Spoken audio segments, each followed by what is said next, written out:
megalayapost.news.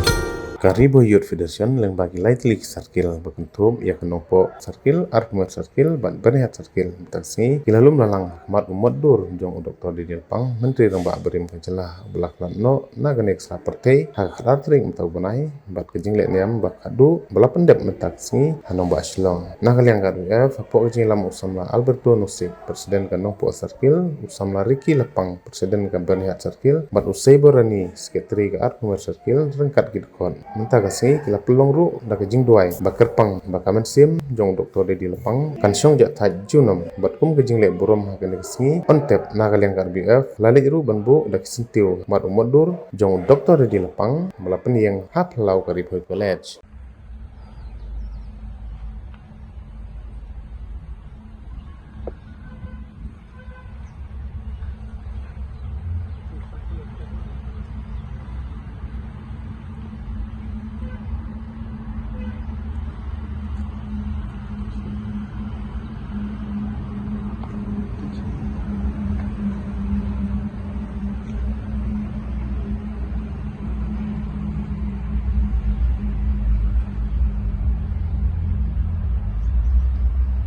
Segi, kau jadi pedip itu lagi kepada lengkot jadi baru Andrei, tak sim kiat lawan lang dengan korban, bu yo sempiu nam tahu jeng kenau yo ini, mahe ijongi, ibadere tai father founding jongi bala, dalam jongi haki bentak babun, haki por babun sua, kau iklaim lah kenau, jaga ibadere Andrei nginang, ya kenau ya kanam kejongki, kumbaong kata ketin im kerteng sa kanam, namar boleh kakam keba imahe ilah pendap.